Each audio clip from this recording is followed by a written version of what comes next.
జూబ్లీహిల్స్ ఉప ఎన్నికకు సంబంధించిన పోలింగ్ ఎన్నికల కౌంటింగ్ అనేది స్టార్ట్ అయింది. సో ప్రెజెంట్ మనము కోట్ల విజయభాస్కర్ రెడ్డి స్టేడియం వద్ద ఉన్నాము.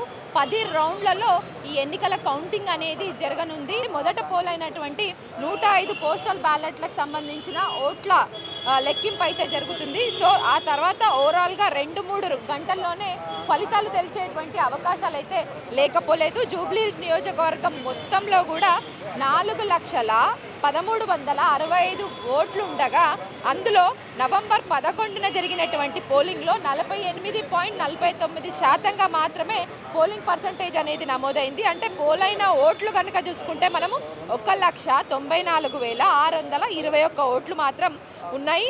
సో ఈరోజు జూబ్లీహిల్స్ ఉప ఎన్నిక బరిలో 58 మంది అభ్యర్థులు ఉన్నప్పటికీ కూడా వాళ్ళకి సంబంధించిన అన్ని ఓట్ల లెక్కింపులు అయితే స్టార్ట్ అయింది. స్ట్రాంగ్ రూమ్లో భద్రపరిచినటువంటి ఈవీఎంలను ఉదయం 6 గంటలకే బయటికి తీసి వాటికి సంబంధించిన మాక్ అయితే అధికారులకు చూపించడం జరిగింది. అన్నిటినీ 48 టేబుల్ల మీద లెక్కింపుకు సంబంధించిన ఏర్పాట్లు అయితే అధికారులు చేశారు.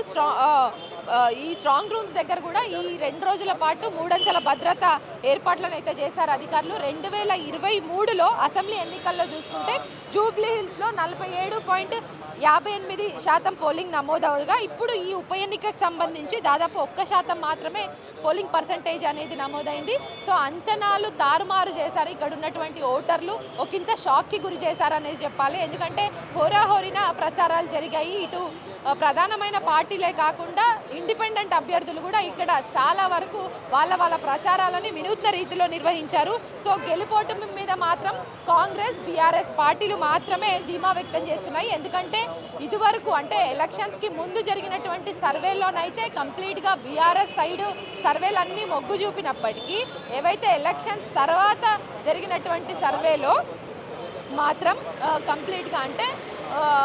కంప్లీట్గా ఏమైందంటే అధికార పార్టీకి సంబంధించి కాంగ్రెస్ పార్టీకి సంబంధించే ఓటింగ్ పర్సంటేజ్ అనేది ఎక్కువగా నమోదైనట్లు మాత్రం సో ఆఫ్టర్ పోల్ మేనేజ్మెంట్కి సంబంధించిన ఇన్ఫర్మేషన్ అయితే అందింది.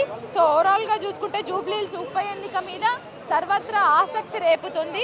సో హోరాహోరీగా జరిగినటువంటి ప్రచారాలు కావచ్చు, సో హోరాహోరీగా జరిగినటువంటి అక్కడ ఉన్నటువంటి అభ్యర్థుల మధ్యలో పోటీ కావచ్చు. సో ఒక టెన్షన్ వాతావరణాన్ని అయితే ఇక్కడ క్రియేట్ చేస్తుంది. జోరుగా వీటి మీద బెట్టింగ్స్ కూడా నడుస్తున్నాయని చెప్పాలి. ఎందుకంటే Congress party especially BRS party మధ్యనే హోరాహోరీ పోటీ ఉండేటువంటి అవకాశాలు ఉన్నాయి అని సర్వేలన్నీ కూడా తేల్చినప్పటికీ సో ఇక్కడ మనం చూసుకుంటే ఒక టెన్షన్ వాతావరణం అయితే కనబడుతుంది. దాదాపు ఓన్లీ 2-3 గంటల్లోపే పోలింగ్కి సంబంధించిన రిజల్ట్ మీద ఒక క్లారిటీ వచ్చేటువంటి అవకాశాలు ఉన్నాయి. పోలీసులు కూడా చాలా పెద్ద ఎత్తున ఇక్కడ ఉండడం జరిగింది. ఎందుకంటే మొన్న జరిగినటువంటి పోలింగ్లో చాలా వరకు ఇరు వర్గాల మధ్య కాంగ్రెస్ అట్లాగే బీఆర్ఎస్ వర్గాల మధ్య ఘర్షణ వాతావరణాలు చాలా చోట్ల చాలా పోలింగ్ బూత్ల వద్ద మనం చూసాము.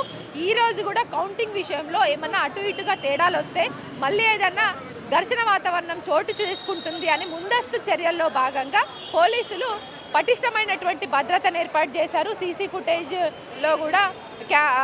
ఫుటేజ్ కెమెరాల ద్వారా కూడా ఇక్కడ ఉన్నటువంటి సిచ్యువేషన్ని ఎప్పటికప్పుడు మానిటరింగ్ చేస్తున్నారు ఉన్నతాధికారులు.